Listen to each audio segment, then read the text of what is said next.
हरि हरि बोल। श्रीमद्भागवत प्रथम स्कंद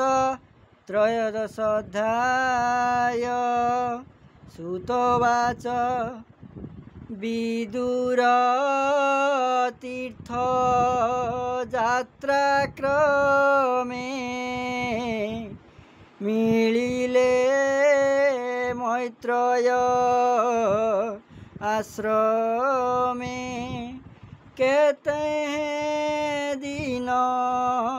तही थाई आत्मार तत्व ज्ञान पाई हस्तिनानगरे विश्वासे मिलिले युधिष्ठिर पासे जानिबा पाई तार गति स्वभावे साधु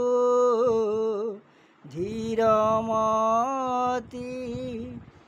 मैत्रेय आगे जेबा प्रश्न करि पाइले आत्मज्ञान तेणु गोविंदे भक्ति जात केवल नहीं शत्रु मित्र विदुर देखी धर्मसूत बंधु आगमे कृतकृत्य संगते घेनी चारि भाई न मिले आसने बसाई जुजुषु धृत राष्ट्रसूत संगते घेनी शारद्वत गांधारी द्रौपदी सहिते सुभद्रा उत्तरा समेते आगे गमन्ती देवी कुंती अन्ये सुहृद बंधु ज्ञाति पंडुर जेते बंधु जने मिलिले हरस बदने प्राण को पाई तनु जन है पुणी उठई दिव्य ज्ञाने सकले मिली तार पासे बंदिले जे जहा विश्वासे अनाई विदुर बदन आनंदे अश्रु जलपूर्ण सकल पूजा विधि करी राजन करे कर धरी विदुरे बसाई आसने पासे भुञ्जई सुख मने तार बदन राजा चाहिँ आनन्दे घेनी चारी भाई उच्च पचारी प्रीतिवाणी जेमन्ते सर्व लोके शुणी। हरि हरि बोल। युधिष्ठिर उवाच हेता तो कहूँ तो ग्रते आम्भ कुशल तोर चिते स्मरण करू तीर्थ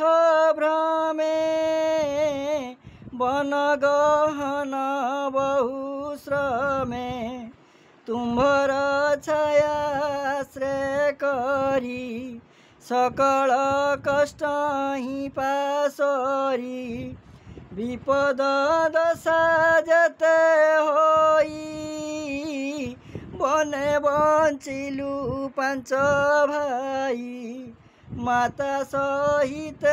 जतु घरे अग्निदहन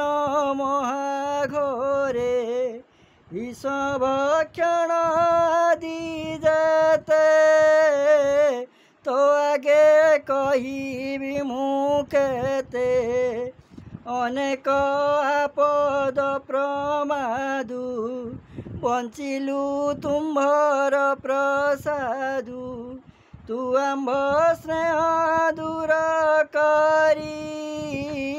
भ्रमण कलु वसुंधरी उदासी पथिक लक्षणे एका तु बुलु बने बने किपरि प्राण रक्षा करू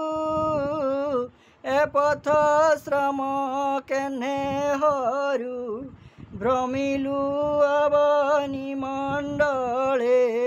तीर्थ आश्रम पुण्यस्थले तोहर प्राय साधु जेते पवित्र देहे सर्वतीर्थे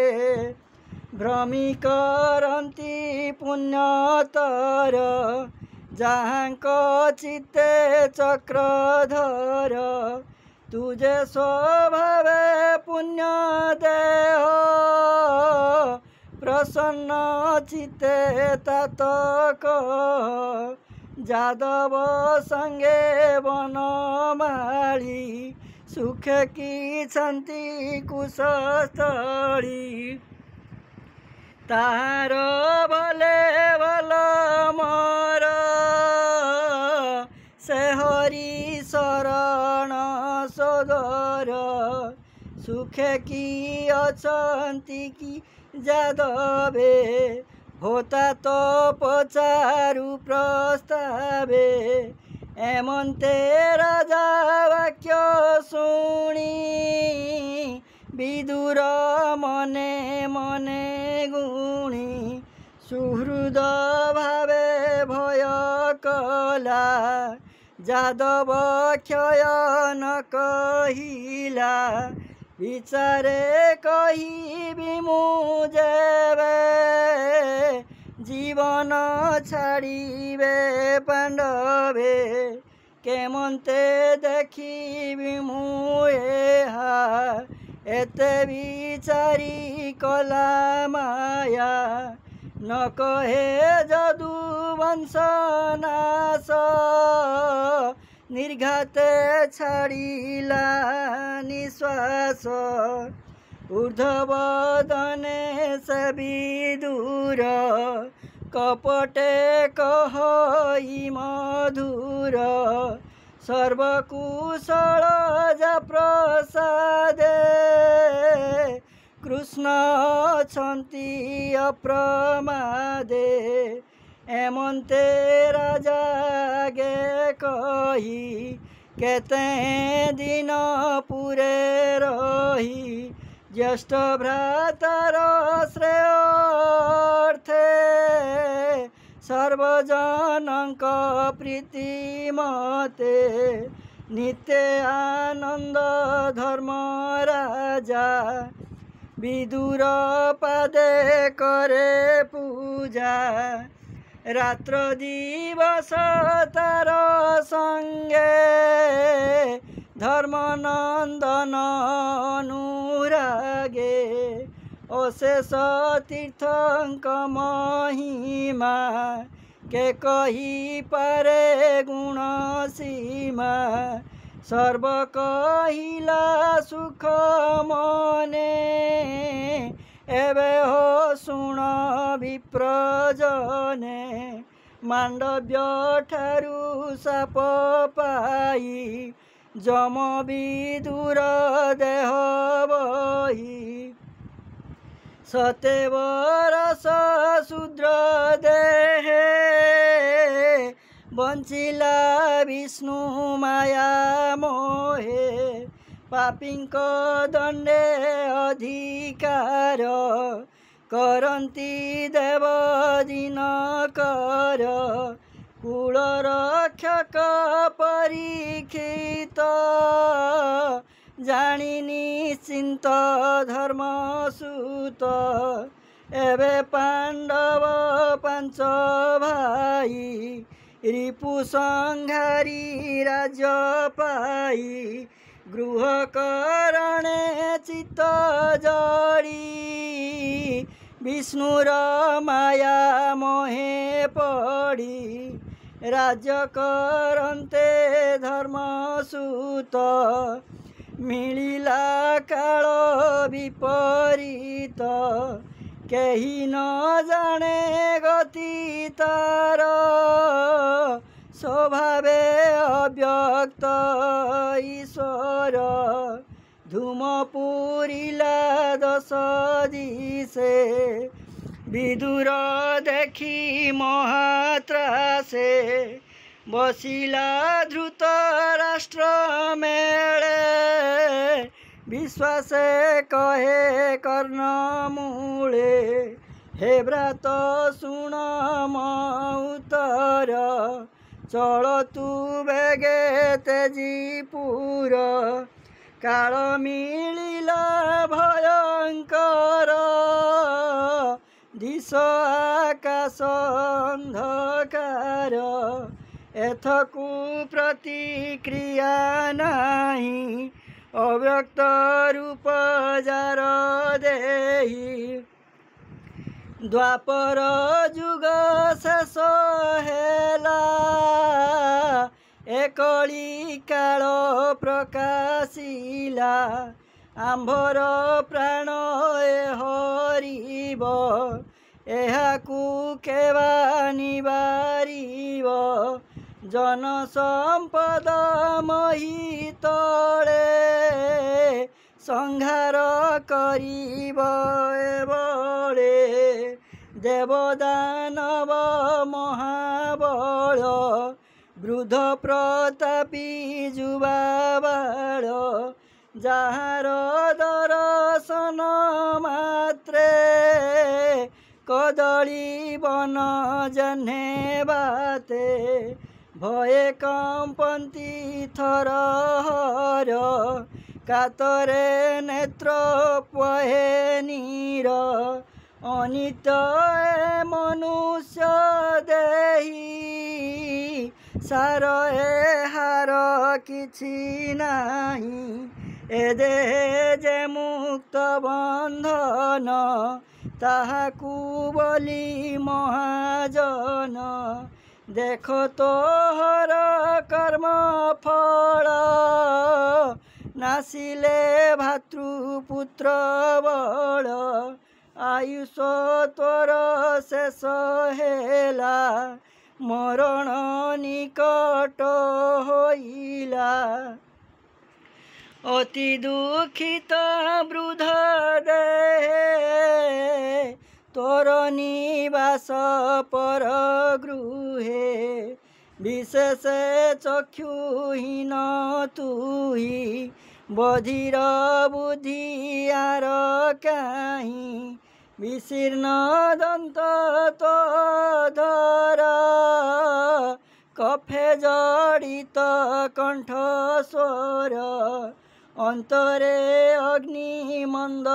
होई अन्न भोजन न करई प्राणी जीवन आशा जेते केताकू करिब आयते जेउ भीमर गदा घाते समरे नसिले तो सुते तार वर्जित पिंडे आशा स्वानर प्राय तो भरोसा कुमंत्री जन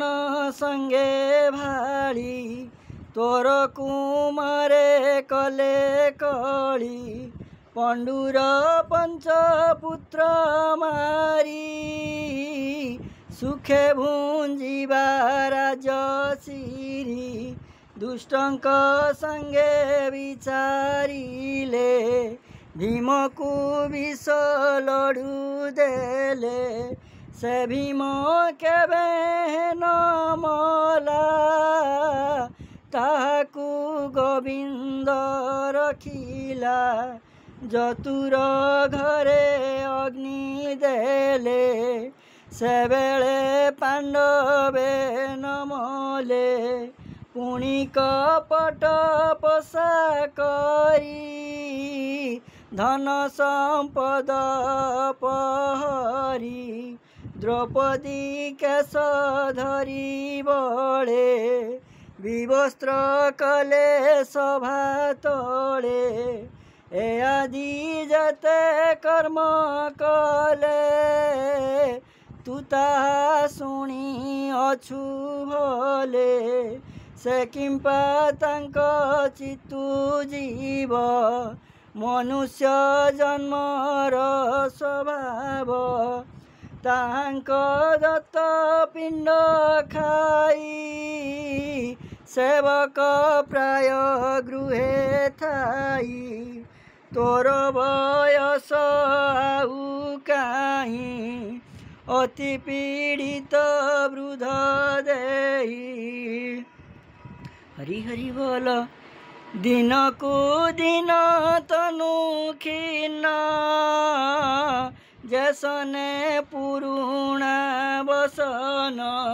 ए देहे विरक्त जे जन से प्राणी विमुक्त बंधन अनित्य नर कलेवर भितरे किछि नाही सार एहा विचारी जग बड़े हरि भक्त संग मेले निर्वेद होई चले बन से प्राणी पुरुष उत्तम तु बध जनक उत्तम तु बुध जनक उत्तम एबे तू छाड़ मति भ्रम उत्तर पथे चल बेगे पत्नी समेते मोर संगे मुही उदासी पणे बने सेवी तोते अनुक्षणे देख ए काल भयंकर श्री हरिव प्राणींकर एमंते विदुरर वाणी से अंध धृत राष्ट्र शुणी तत्क्षणे मोह जड़ छाड़ी वन गमने चित्त बड़ी विष्णुर माया करी दूर नवरु होइला बाहर पतिर बनवास कथा शुणी सानन्दे पतिव्रता विदुर कंदे देही कर नगरु होइले बाहार मन आनन्दे बेनी जने पशिले हिमालय बने क्षत्रिय जने महायुद्धे पशई मन रसानन्दे एबे हो शुण मुनिवरे धर्मनंदन निज घरे संध्यादि नित्य कर्म सारी अग्नि पूजन दान करी गुरुवदन पूजा अर्थे गृहे पशिले कृतकृते गुरु भुवने जाई मिली हस्तरे घेनी अर्घ्यस्थली तत्क्षणे देखी शून्य घर कातर मने नृपवर पूछिले संजय को चाही मो गुरु जने गले काहीं केही न शुणन्ति वचन भये चाहन्ति छन्न छन पुणी बोलन्ति जने चाही तात जननी गले काहीं विदुर नाही मोर पासे तात जननी मन दिसे लोचने नदी सई पथ दैवे बयसे वृद्धत्व पुत्रंक मरण दुखित केवण देशे उपगत न पुण पुत्र शोक जाळे प्राण छाड़िले गंगा जले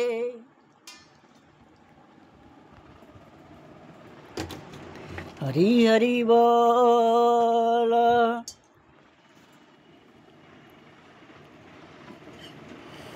बंधु सुहृद पुत्र नासे मोर जननी तात त्रासे दुख सागरे निमजिले मोर दुष्कृत कर्म फले हरि हरि बोल। सुतवाच धर्मनंदन वाक्य शुणी सारथी न कहिला वाणी न देखी द्रुत राष्ट्र पासे अति पीड़ित स्नेह बसे विरह दुखरे विकल नयनु बहे अश्रुजल पुणी से मने धैर्य धरी हस्ते पोछिला नेहुबारी धृतराष्ट्र जे विजोग कहि युधि स्थिर आग हरि हरि बोल। संजय वाच शुण हे नृप चूड़ामणि तोहर पियर जननी रजनी काले गले काहीं सर्वथा न जानई मुहि मोर जीवन दुख भरे मजिला ब्रुजी न सागरे एमन्ते कहूँ मन खेद गगने शुभे वीणानाद शुणी चाहिले अंतरिक्षे नारद दिशिले प्रत्यक्षे तंबुरु अछि तांक संगे वीणा विनोद वाद्य रंगे नादे गोविंद गुण गाई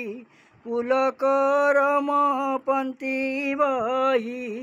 आनंदे अश्रु जल पूरे मिलिले राजार छामुरे देखी संभ्रमे नृपमणि अनुज संगे पादे नमी मुनिंकी आसने बसाई बेनी चरण करे धोई चरण पूजी विधि मते कहती नारद ग्रते हरि हरि बोल युधिष्ठिर वाच ब्रह्म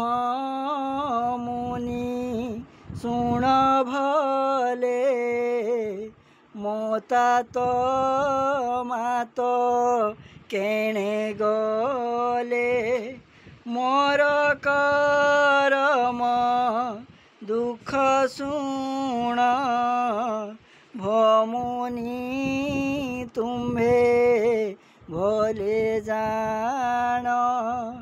चक्षु विहीने घोर बने जीवन धरिबे केशने गभीर जले नाव थोई नाविक जेसने पलाई तेमन्ते करी गले मते अधिक कहिबी मुकेते